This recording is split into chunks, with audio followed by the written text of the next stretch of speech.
ആന്റോ ആന്റണിയെ എവിടെ കൊണ്ടേ പ്ലേസ് ചെയ്യുന്നുള്ള ചോദ്യമാണ്. അഥവാ UDF മന്ത്രിസഭ അധികാരത്തിൽ വന്നാൽ മന്ത്രിയാവുകയും ചെയ്യും. അതിനുള്ള കഴിവുള്ള ഒരാളാണ് അടൂർ പ്രകാശ്. വേറെ എന്തൊക്കെയാണെങ്കിൽ അടൂർ പ്രകാശോ ബെന്നി ബെഹനാനോ നിയമസഭയിലേക്ക് നിന്നാൽ ജയിക്കും. ജയിച്ചാൽ ആ ആറ്റിങ്ങൽ സീറ്റും ചാലക്കുടി സീറ്റും ലോക്സഭയിലേക്ക് ഇവർക്ക് നഷ്ടപ്പെടും. കോൺഗ്രസ് 3ാം സ്ഥാനത്തേക്ക് പോകുന്ന അവസ്ഥയിലേക്ക് എത്തും. ഇവർ തമ്മിലായിരിക്കും ഫൈറ്റ് വരുന്നത്. കൊടിക്കുന്നിൽ സുരേഷിന് എനിക്കറിയത്തില്ല, പുള്ളിക്ക് ആയുസ് തീർന്നിട്ടും ആശ തീരാത്ത ഒരാളാണ്. കൊടിക്കുന്നിൽ സുരേഷിനെ കേരളത്തിൽ എവിടെ കൊണ്ടേ നിർത്തിയാലും, സമ്പന്ന സീറ്റിൽ നിർത്താൻ കഴിയത്തുള്ളൂ.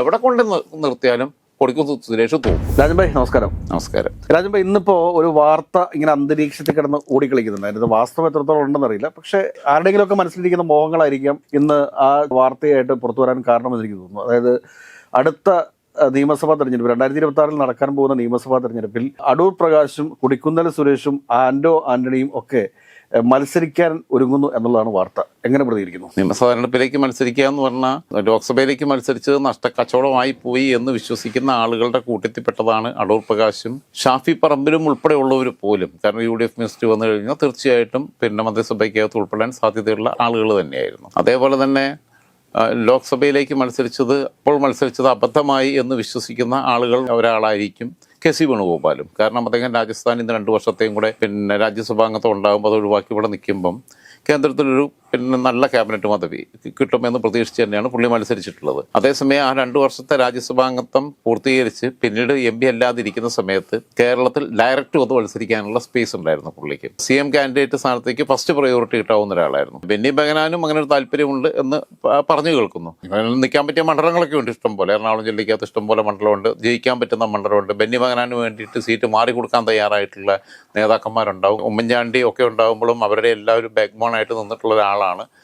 നിലവിലുള്ള സിറ്റിംഗ് MLA പോലും അദ്ദേഹത്തിന് വേണ്ടി മാറിക്കൊടുക്കാനൊക്കെ തയ്യാറാവുന്നത്. ബെന്നി ബെഹനാന്റെ കാര്യം ചർച്ച ചെയ്യുമ്പോഴാണ് നമ്മളൊരു കാര്യം പറയാൻ ആഗ്രഹിക്കുന്നത്. കാരണം എന്താ വെച്ച് കഴിഞ്ഞാൽ ഈ ബെന്നി ബെഹനാൻ ഒരു പക്ഷേ ആഗ്രഹിച്ചാൽ ഈ അങ്കമാലി നിയോജക മണ്ഡലം അദ്ദേഹത്തിന് മത്സരിക്കാനുള്ള ചില സാധ്യതകളുണ്ടാവും. അതിന് കാരണം എന്താണെന്ന് ചോദിച്ചു കഴിഞ്ഞാൽ നിലവിലത്തെ MLA റോജി എം ജോൺ കാണാൻ സുന്ദരനാണ്, ആക്റ്റീവാണ്, ഒക്കെയാണ്. പക്ഷേ അങ്കമാലിയിൽ വികസന മുരടിപ്പ് എന്നൊരു വാദം അവിടെ ഉയർന്നു വരുന്നുണ്ട്. അത് കൂടാതെ തന്നെ അവിടെ ഉയർന്നു വരുന്ന മറ്റൊരു കാര്യമാണ് അവിടുത്തെ സീനിയർ നേതാക്കന്മാർക്കിടയിൽ ഇദ്ദേഹത്തോടുള്ള അതൃപ്തി. ഇപ്പോൾ അവിടുത്തെ ട്രേഡ് യൂണിയൻ വിഷയങ്ങളൊക്കെ ആയിട്ട് ബന്ധപ്പെട്ട് വലിയ പ്രശ്നങ്ങൾ അവിടെ നടക്കുന്നുണ്ട്. ഇതിലും ഭേദം മുൻ MLA ആയിരുന്ന PJ ജോയി ആയിരുന്നു എന്ന് വരെ ആളുകൾ പറഞ്ഞു തുടങ്ങിയിട്ടുണ്ടെന്നാണ് എനിക്ക് മനസ്സിലാക്കാൻ സാധിച്ചിട്ടുള്ളത്.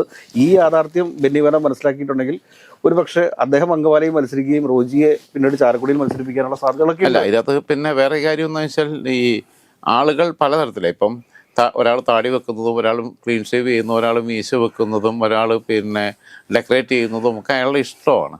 പക്ഷേ റോജി എം ജോൺ സ്ഥിരമായി ക്ലീൻ ഷേവ് നടക്കുന്നതിൻ്റെ പിന്നിലുള്ള പല കാര്യങ്ങളെക്കുറിച്ചും കേൾക്കുന്നുണ്ടോ എന്ന് എനിക്കിവിടെ പറയാൻ പറ്റത്തില്ല. അപ്പം അങ്ങനെയുള്ള ഒരു കഥാപാത്രമാണ്. പിന്നെ ഇവിടെ അടിത്തട്ടി പണിയെടുത്തിട്ടില്ലെങ്കിലും പ്രീതിപ്പെടുത്തേണ്ടവരെയും സൂചിപ്പിക്കേണ്ടവരെയും ഏതറ്റം വരെ സൂചിപ്പിക്കുന്നതിലൊക്കെ വളരെ വൈദഗ്ധ്യം ഉണ്ടെന്ന് പറഞ്ഞു കേട്ടിട്ടുണ്ട്. അതൊക്കെ അവിടെ നിൽക്കട്ടെ, അതൊക്കെ അത്തരം പേഴ്സണൽ അലിഗേഷൻസിലേക്ക് ഞാൻ പോകുന്നില്ല. ഞാൻ പറഞ്ഞ ബെന്നി ബെഹനാൻ വേണ്ടിയിട്ട് മാറാൻ പുതുപ്പള്ളിയിൽ ചാടിയമ്മലോട് മാറാൻ പറഞ്ഞാൽ പോലും മാറി കൊടുക്കുന്നേ ബെന്നി ബെഹനാൻ വരാൻ വേണ്ടിയിട്ട്.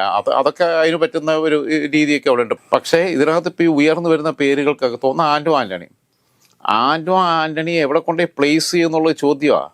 പത്തനംതിട്ട ജില്ലയ്ക്കകത്ത് ഒരു നിയമസഭാ മണ്ഡലത്തിലും ആന്റോ ആന്റണിക്ക് നിന്നിട്ട് അവിടെ നിന്നല്ല ആ നിയമസഭാ മണ്ഡലങ്ങളിൽ നിന്നെല്ലാം ലോക്സഭയിലേക്ക് ഭൂരിപക്ഷം കിട്ടിയിട്ടുണ്ട്. അത് വേറെ കാര്യം. റാന്നീര് കൊണ്ടേ നിർത്താൻ പറ്റുമോ? ഇല്ല.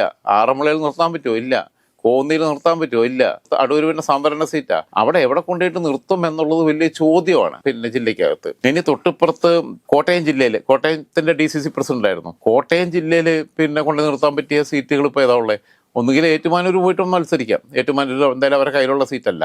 അല്ലെങ്കിൽ തിരുവഞ്ചൂർ കോട്ടയത്ത് മത്സരിക്കാതിരിക്കണം. ഞാൻ സ്വയം ഒഴിവാണെന്ന് പറയണം. ഇതല്ലാതെ അവിടെ വേറെ ഓപ്ഷൻസ് ഇല്ല കോട്ടയം ജില്ലയ്ക്കകത്ത്. അപ്പോൾ ഇതാണ് ആന്റോ ആന്റണിയുടെ ഒരു സ്വീകാര്യത എന്ന് പറയുന്നത്. പിന്നെ ഇവിടുത്തെ DCC പ്രസിഡന്റായിരുന്ന ആളുടെ തട്ടകമായിട്ട് പത്തനംതിട്ട കഴിഞ്ഞ 10-15 വർഷമായിട്ട് നിൽക്കുന്നതിൻ്റെ ഭാഗമായിട്ടുള്ള ചില ബുദ്ധിമുട്ടുകളും ഉണ്ട്. ഇവിടുത്തെ ഗ്രിപ്പ് പോയി കഴിഞ്ഞു, അവിടെയാണ് ഫോക്കസ് ചെയ്യുന്നത്. പിന്നെ KPCC പ്രസിഡന്റ് സ്ഥാനത്തിന് വേണ്ടിയിട്ട് ഭദ്ര മുഖേനയുള്ള നീക്കങ്ങൾ നടത്തിയതോടുകൂടിയിട്ട് പുള്ളിയുടെ ഗ്രാഫും അല്ലാതെ ഇടിഞ്ഞിട്ടുണ്ട്. അപ്പോൾ ആന്റോ ആന്റണിക്ക് KPCC പ്രസിഡന്റ് ആവണം എന്നുള്ളത് നടക്കാതെ വന്നപ്പോൾ ഒന്ന് മന്ത്രിയാവണം എന്നുള്ള ആഗ്രഹമൊക്കെ ഉണ്ടാവും. നിയമസഭയിലേക്ക് മത്സരിച്ച് ജയിപ്പിച്ചാൽ മന്ത്രിയാക്കാനുള്ള പണി മാത്രം ചെയ്യുകയും ചെയ്യും. അതാണ് ഞാൻ ചോദിക്കുന്നത്. ഈ ആന്റോ ആന്റണിക്ക് സുരക്ഷിതമായ ഒരു മണ്ഡലം ഏതായിരിക്കും പത്തനംതിട്ട ജില്ലയിൽ? പത്തനംതിട്ട ജില്ലയിൽ നിയമസഭാ മണ്ഡലങ്ങളിൽ ഒന്നും സുരക്ഷിതമല്ലാന്നേ. ഫൈറ്റ് ഉണ്ടാക്കാൻ പറ്റില്ല. ഒരു പക്ഷേ കോൺഗ്രസിന് തിരിച്ചു പിടിക്കാൻ പറ്റുന്ന മണ്ഡലങ്ങളിൽ ഒന്നാണ് ആറന്മുള. റാന്നിയിൽ പോയിട്ട് ആന്റോ ആന്റണി ഇനിയിപ്പോൾ പ്രമോദ് നാരായണൻ്റെ അടുത്ത് പോയിട്ട് നിന്നിട്ട് ഒരു കാര്യമില്ല. കോന്നിയിൽ പോയിട്ട് ജനീഷ് കുമാറിനെതിരെ പിന്നെ ആന്റോ ആന്റണി നിന്നിട്ട് എന്താ കാര്യമുള്ളത്? തിരുവല്ലയിൽ പോയിട്ട് മിക്കവാറും അനൂപ് ആന്റണി ആയിരിക്കും വരുന്നത്. ആ സമയത്ത് അവിടെ പോയിട്ട് നിന്നിട്ട് ആന്റോ ആന്റണിക്ക് എന്ത് ചെയ്യാൻ? ഒന്നും ചെയ്യാൻ പറ്റത്തില്ല. ഇവിടെ തോമസ് ഐസക് എന്ന് പറയുന്ന CPM-ന് ആ മണ്ഡലത്തിൽ പ്ലേസ് ചെയ്യാൻ പറ്റുന്ന ഏറ്റവും മോശപ്പെട്ട ഒരു സ്ഥാനാർത്ഥിയെ നിർത്തി. രാജു എബ്രഹാം ആയിരുന്നു പാർലമെന്റ് സ്ഥാനാർത്ഥി എന്നുണ്ടെങ്കിൽ ഒരു പക്ഷെ അട്ടിമറിച്ച് ഈ UDF തരംഗത്തിനിടയിലും ആലത്തൂരിൽ കെ രാധാകൃഷ്ണൻ ജയിച്ച പോലെ ജയിച്ചു പോകാൻ സാധ്യതയുണ്ടായിരുന്നു. അതായത് ആലത്തൂരിൽ കെ രാധാകൃഷ്ണൻ അട്ടിമറി വിജയം നേടിയതുപോലെയുള്ള നേടാൻ സാധ്യത ഉണ്ടായിരുന്ന ഒരു മണ്ഡലമാണ്. ഇനി അടുത്തൊരാളെന്ന് പറയുന്നത് ആരാ? അടൂർ പ്രകാശിനെ സംബന്ധിച്ചിടത്തോളം പഴയ തട്ടകമായ കോന്നിയിൽ വന്നു കഴിഞ്ഞാൽ തന്നെ, കോന്നിയിൽ 2011-ലും 2016-ലും ഒക്കെ മത്സരിക്കുകയും വിജയിക്കുകയും 2011-ലും മന്ത്രിയാവുകയും ഒക്കെ ചെയ്ത അടൂർ പ്രകാശ് 19-ൽ ലോക്സഭയിലേക്ക് പോയപ്പോഴുള്ള ബൈ ഇലക്ഷനിലാണ് ജനീഷ് കുമാർ അവിടെ നിന്ന് ജയിക്കുന്നത്. പക്ഷെ അവിടെ ഏതവൻ നിന്നാലും, സാക്ഷാൽ പിന്നെ പിണറായി വിജയൻ വന്ന് നിന്നാൽ പോലും ഇയാൾ ഇലക്ഷൻ എഞ്ചിനീയറിംഗിലും വളരെ വിദഗ്ധനാണ്. കോന്നിയിലെ ഓരോ മനുഷ്യരെയും പേരെടുത്ത് വിളിക്കാനുള്ള കഴിവുണ്ട്. അടൂർ പ്രകാശ് കോന്നിയിൽ വന്ന് നിന്ന് കഴിഞ്ഞാൽ കോന്നിയിൽ അയാൾ ജയിക്കുകയും ചെയ്യും. അഥവാ UDF മന്ത്രിസഭ അധികാരത്തിൽ വന്നാൽ മന്ത്രിയാവുകയും ചെയ്യും. അതിനുള്ള കഴിവുള്ള ഒരാളാണ് അടൂർ പ്രകാശ്. വേറെ എന്തൊക്കെയാണെങ്കിലും അതിനുള്ള അത്ര ഏബിൾ ആയിട്ടുള്ള ആളാണ്. നല്ലൊരു പൊളിറ്റിക്കൽ മാനേജർ കൂടിയാണ്. പൊളിറ്റിക്കൽ മാനേജറാണ്. ഇലക്ഷൻ എഞ്ചിനീയറിംഗിൽ വൈദഗ്ധ്യമുള്ള ആളാണ്. വാക്കുകൾ അളന്നു നോക്കി പറയുന്ന ആളാണ്. ഏത് ചോദ്യത്തിനോടും പ്രകോപിതനാവത്തില്ല. തന്ത്രശാലിയാണ്. ഇത് കൂടാതെ ഈഴവ വിഭാഗത്തിന്റെ വോട്ടിനെ UDF-ലേക്ക് കൊണ്ടുവരാനായിട്ട് അദ്ദേഹത്തിന് സാധിക്കുകയും ചെയ്യും. അതായത് അടൂർ പ്രകാശിന്റെ ആശീർവാദം ഇല്ലാത്ത സ്ഥാനാർത്ഥികളൊക്കെ വന്നുകൊണ്ടാണ് അവിടെ ബൈ ഇലക്ഷനിൽ ജനീഷ് കുമാർ ജയിച്ചത്. അടൂർ പ്രകാശ് പറഞ്ഞ ആളെ ഒന്ന് പ്ലേസ് ചെയ്തിരുന്നെങ്കിൽ അവർ ജയിക്കുമായിരുന്നു 2019-ലെ ബൈ ഇലക്ഷനിൽ. അടൂർ പ്രകാശ് ആറ്റിങ്ങലിൽ പോയിട്ട് കുറഞ്ഞ വോട്ടിനെ ഇത്തവണ ജയിച്ചത്. കോന്നിയിൽ അടൂർ പ്രകാശിന് പകരം വെക്കാൻ പറ്റുന്ന ഒരു കാൻഡിഡേറ്റ് തൽക്കാലം UDF-ന് ഇല്ല. അങ്ങനെ വരുമ്പോൾ ഇത്തവണ തന്നെ കുറഞ്ഞ വോട്ടിനാണ് ജയിച്ചത്. ഒന്ന് വി ജോയി ആണെങ്കിലും വി മുരളീധരനാണെങ്കിലും ശക്തമായ മത്സരമാണ് കാഴ്ചവെച്ചത്.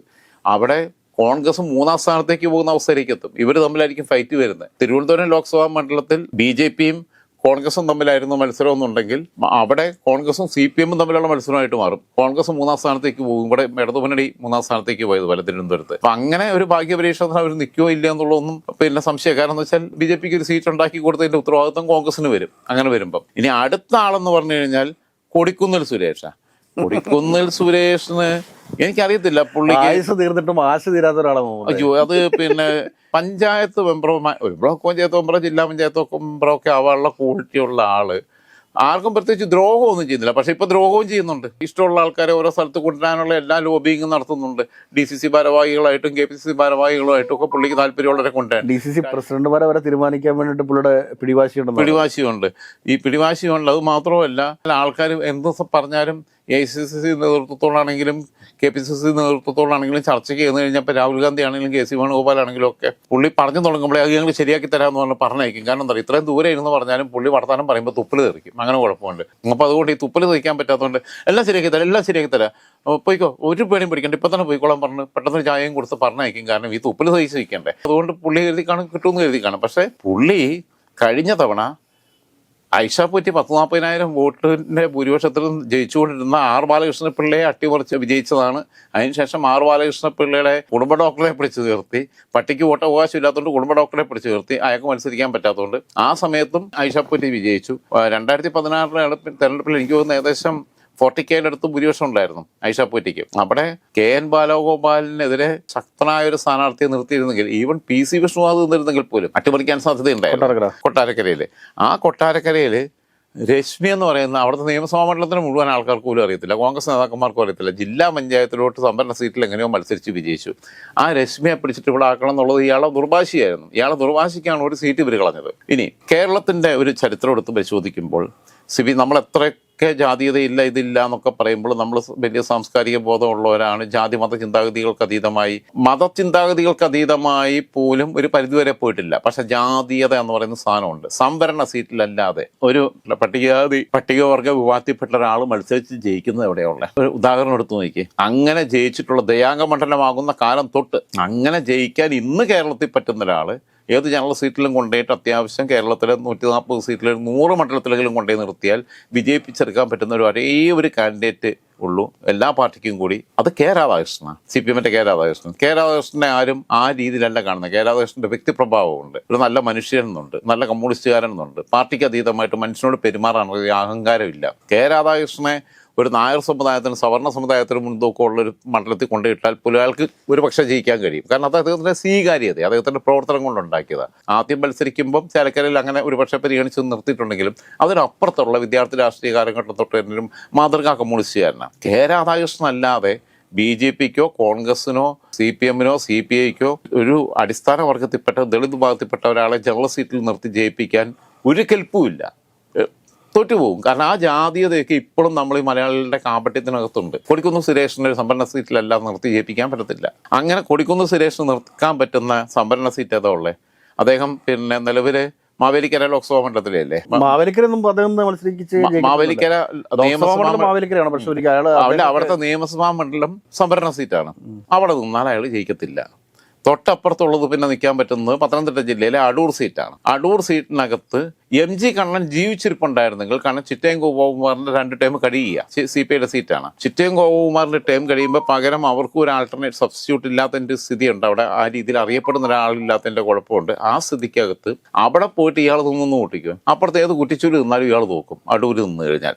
പിന്നുള്ളത് തൊട്ടിപ്പുറത്ത് കോട്ടയം ജില്ലയാണ്. കോട്ടയം ജില്ലയ്ക്കകത്തുള്ളത് വൈക്കത്താണ് ആകെയുള്ള സംവരണ സീറ്റ്. വൈക്കത്ത് ഇപ്പം നിലവിൽ CK ആശയുടെ 2 ടേം കഴിയുന്നു. അവിടെ വൈക്കം നിയമസഭാ മണ്ഡലത്തിന്റെ ഏറ്റവും വലിയ പ്രത്യേകത, കേരളത്തിൽ കഴിഞ്ഞ 140 മണ്ഡലങ്ങളിൽ നടന്ന നിയമസഭാ തെരഞ്ഞെടുപ്പിലെ സ്ഥാനാർത്ഥികളെ വെച്ച് നോക്കുമ്പോൾ 3 പ്രധാന മുന്നണികളും വനിതകളെ മാത്രം നിർത്തിയ ഏക മണ്ഡലമാണ് വൈക്കം. അവിടെ CK ആശ ജയിച്ചു. CK ആശയ്ക്ക് പകരം അവിടെയും വേറെ ആരോ വന്ന് നിൽക്കട്ടെ, XOR Y whoever it is, Kodikunnu സുരേഷൊക്കെ നിന്ന് കഴിഞ്ഞാൽ അവിടെയും ജയിക്കാൻ പോകുന്നില്ല. അവിടെ ആരെ കൊണ്ട് നിർത്തിയാലും ഇതാവും. പിന്നുള്ളതൊന്ന് കുന്നത്തൂർ മണ്ഡലമാണ്. കൊല്ലം ജില്ലയ്ക്കകത്തെ കുന്നത്തൂർ മണ്ഡലത്തിൽ കൊണ്ട് നിർത്തിയാലും കുന്നത്തൂർ നിലവിൽ നമ്മുടെ കോവൂർ കുഞ്ഞുമാൻ ഇനി സീറ്റ് കൊടുക്കുമെന്ന് എനിക്ക് തോന്നുന്നില്ല. മന്ത്രിസ്ഥാനമൊക്കെ കുറേ പാവം സ്വപ്നമൊക്കെ കണ്ട് മന്ത്രിയായിട്ട് കല്യാണം കഴിക്കുവോളം എന്നൊക്കെ പറഞ്ഞ് നടക്കുകയായിരുന്നു. അപ്പോൾ കോവൂർ കുഞ്ഞുമോൻ ഇനി സീറ്റ് കൊടുക്കുമോ? ആ സീറ്റ് മിക്കവാറും CPM പിടിച്ചെടുക്കാനുള്ള സാധ്യതയുണ്ട് എന്ന് ഞാൻ മുൻകൂട്ടി കാണുന്നു ആ സീറ്റ്. അപ്പം അങ്ങനെ വരുന്ന സമയത്ത് കുന്നത്തൂർ പോയി നിന്നാലും കൊടിക്കുന്ന് സുരേഷ് ജയിക്കാൻ പോകുന്നില്ല എന്നേ. അവൻ്റെ വസ്തുതയുണ്ട്, പുള്ളിക്കൊന്ന് മന്ത്രിയാവണം എന്നുള്ള ആഗ്രഹമുണ്ട്. കഴിഞ്ഞ ദിവസം ഒരു പൊളിറ്റിക്കൽ അനലിസ്റ്റുമായിട്ട് നമ്മളിങ്ങനെ സംസാരിക്കുന്ന സമയത്ത് അദ്ദേഹം പറഞ്ഞതെന്ന് വെച്ച് കഴിഞ്ഞാൽ, ഒരു വ്യക്തി അയാൾ അവിടുത്തെ ആ നിയോജക മണ്ഡലത്തിലെ ഏറ്റവും ശക്തനാണ്, കരുത്തനാണ്, ഏറ്റവും വലിയ ജനസമ്മതനായിട്ടുള്ള നേതാവാണ് എന്നൊക്കെ ധരിച്ചുകൊണ്ട് നടക്കുന്നൊരു സമയമാണ്. അപ്പോൾ ഇവരൊരു സർവേ ഇട്ട് കഴിഞ്ഞപ്പോഴത്തേക്ക് അതിൽ 100 പേരുടെ അടുത്തുനിന്ന് അഭിപ്രായം സ്വരൂപിച്ചെങ്കിൽ അത് 100 പേരും ഇയാളെക്കുറിച്ച് വളരെ മോശപ്പെട്ട അഭിപ്രായം പറയുന്ന ഒരു സാഹചര്യം ഉണ്ടായെന്ന് പറഞ്ഞു. ഈ സമാനമായ രീതിയിൽ താനെന്തോ ഒരു വലിയ സംഭവമാണ് എന്ന് തെറ്റിദ്ധരിച്ച് നടക്കുന്ന നേതാക്കന്മാരിൽപ്പെട്ട ഒരാളാണ് കൊടിക്കുന്നിൽ സുരേഷ് എന്നെനിക്ക് തോന്നുന്നു. സത്യം പറഞ്ഞു കഴിഞ്ഞാൽ ഒരു കോമൺ സെൻസ് ഇല്ലാത്ത, ഞാൻ ദളിത് ഭാഗത്തു നിന്നുള്ള ആൾ KPCC പ്രസിഡന്റ് ആയിട്ടില്ല, അങ്ങനെ ഒരാളെ പരിഗണിക്കേണ്ടതാണ് എന്നൊക്കെ പറഞ്ഞിട്ട് പരസ്യമായിട്ട് പരാതി പറഞ്ഞു. അങ്ങനെയാണെന്നുണ്ടെങ്കിൽ അന്ന് AP അനിൽകുമാറിനെ പ്രസിഡന്റ് ആക്കണം എന്നല്ല പറഞ്ഞത്, എന്നെ ആക്കിയില്ല. അതാ പ്രശ്നം. കൊടിക്കുന്നിൽ സുരേഷ് ആയിക്കൊള്ളട്ടെ, ആന്റണി ആയിക്കൊള്ളട്ടെ, ഈ പറഞ്ഞ നമ്മളുടെ രാജ്മോഹൻ ഉണ്ണിത്താനും അങ്ങനത്തെ മോഹമായിട്ട് നടക്കുകയാണ്. രാജ്മോഹൻ ഉണ്ണിത്താന് ഉദുമയിൽ നിന്നിട്ട് മത്സരിച്ച് അങ്ങനത്തെ ചില പുള്ളിയുടെ ജാതകത്തിനകത്ത് മന്ത്രിയാവുമെന്ന് ഏതോ ആള് പറഞ്ഞു പോയി. അത് കൂടാതെ തന്നെ ഈ പറഞ്ഞ അടൂർ പ്രകാശ് ഉൾപ്പെടെയുള്ള ആളുകൾ ആദ്യമായിട്ട് മത്സരരംഗത്ത് വരുന്ന സമയത്ത് അവരും ഇത്ര പ്രശസ്തരൊന്നും ആയിരുന്നില്ല. ആ നിയോജക മണ്ഡലത്തിൽ അറിയപ്പെടുമെന്ന് മാത്രം ഉണ്ടായിരുന്നു. ഈ കൊടിക്കുന്നിൽ സുരേഷൊക്കെ ആദ്യമായിട്ട് മത്സരിക്കാൻ വേണ്ടി വരുന്ന സമയത്ത് ഈ കൊടിക്കുന്നിൽ സുരേഷിനെ എത്ര പേർ അറിയുമായിരുന്നു? ആർക്കും അറിയത്തില്ലായിരുന്നു. ആന്റോയുടെ എത്ര പേർക്ക് അറിയാം? PCC പ്രസിഡന്റ് ആയിരുന്നു. എല്ലാവരും KSUവിന്റെ ഭാരവാഹിയായി, അതിനുശേഷം യൂത്ത് കോൺഗ്രസിന്റെ ഭാരവാഹിയായി, അതിനുശേഷം തെരഞ്ഞെടുപ്പിൽ മത്സരിക്കുന്നു. ഇവിടെ ഇപ്പോഴും KSUക്കാരും യൂത്ത് കോൺഗ്രസ്സുകാരും ഒക്കെ ഇങ്ങനെ നിൽക്കുവാണ് മത്സരിക്കാൻ സീറ്റ് കിട്ടാതെ. അപ്പൊ അവർക്ക് സീറ്റ് വേണ്ടേ? അവരെ ഒരു പ്രാവശ്യം അവതരിപ്പിച്ച് നോക്കണ്ടേ? ജയിക്കുമോ ഇല്ലയോ എന്ന് അവതരിപ്പിച്ച് നോക്കണ്ടേ? ഇവർ മത്സരിച്ചാൽ മാത്രമേ അവിടെ വിജയിക്കുകയുള്ളൂ. ഇവർക്ക് പാർലമെന്റിലേക്കും മത്സരിക്കണം, ഇവർക്ക് നിയമസഭയിലേക്കും മത്സരിക്കണം എന്ന് പറഞ്ഞാൽ ഇവിടുത്തെ KSUക്കാരും ഇവിടുത്തെ യൂത്ത് കോൺഗ്രസ്സുകാരൊക്കെ എന്തിനാണ് നടക്കുന്നത്? അമ്പലപ്പുഴ പോലെയുള്ളൊരു മണ്ഡലത്തിനകത്തൊക്കെ ഇവർ കൊണ്ടുവരേണ്ടത് M ലിജുവിനെ പോലെയുള്ള ചെറുപ്പക്കാരനെയാണ്. സിദ്ദിഖ് വന്നു, വിഷ്ണുനാഥ് വന്നു, അങ്ങനെയുള്ള പലരും വന്നു. KP അനിൽകുമാർ പിന്നെ വേണ്ടത്ര ഇനി ഒരു പൊളിറ്റിക്കൽ ഫൈറ്റിനുള്ള മാന്യനായ രാഷ്ട്രീയക്കാരാണ്. പക്ഷെ കിട്ടിയ അവസരങ്ങളെല്ലാം നഷ്ടപ്പെടുത്തി കളഞ്ഞിട്ടുള്ള ഒരു വ്യക്തിയാണ്. നഷ്ടപ്പെടുത്തുക എന്ന് പറഞ്ഞൊരു കാര്യമുണ്ട്. വലിയ കോംപ്രമൈസ് ചെയ്യാൻ നിൽക്കാറില്ല, ആരെയും മണിയടിക്കാൻ നിൽക്കാറില്ല. പിന്നെ M ലിജുവിൻ്റെ ഏതെങ്കിലും ഡിബേറ്റിനകത്തോ പൊതുയോഗത്തിനകത്തോ ഈ താറ രീതിയിലുള്ളൊരു പരിപാടിയില്ല. M ലിജുവിനെ പോലെയുള്ളവരൊക്കെ എവിടെയും കൊണ്ടുവന്ന് പ്ലേസ് ചെയ്ത് നിയമസഭയിലേക്ക് എത്തിക്കേണ്ട ആൾ തന്നെയാണ്. കാരണം അതിനുള്ള സീനിയോറിറ്റി ഉണ്ട്. ഇവിടെ മറ്റോമാരമാര് ഉടായിപ്പം കാണിച്ച് റീൽസ് കൊടുത്ത് നടക്കുന്നില്ല എന്നേ ഉള്ളൂ. നല്ല കഴിവുള്ള ആദർശശുദ്ധിയുള്ള കോൺഗ്രസ്സുകാരനാണ്. അപ്പം നമ്മളെ വിഷയം ഇപ്പം ഈ MP മത്സരിക്കുന്നതാണ്. MP മത്സരിക്കുക എന്ന് പറഞ്ഞാൽ ഇവർക്കെല്ലാം ആഗ്രഹിക്കുന്നതിന് കുഴപ്പമൊന്നുമില്ല. പക്ഷേ അവർ അങ്ങനെ മത്സരിച്ച് പോയാൽ ആ ലോക്സഭാ മണ്ഡലം നിലനിർത്താൻ പറ്റുമോ എന്നുള്ളതും അവരെ വിഷയമാണ്. ഇപ്പം കിട്ടിയിട്ടുള്ളൊരു ഹൈപ്പുണ്ട് ദേശീയ രാഷ്ട്രീയത്തിനകത്ത്. ആ സാധനം അങ്ങ് പോകും. നടക്കുന്ന ബൈ ഇലക്ഷനിൽ മുഴുവൻ ഇവന്മാരെ സീറ്റ് പോകും.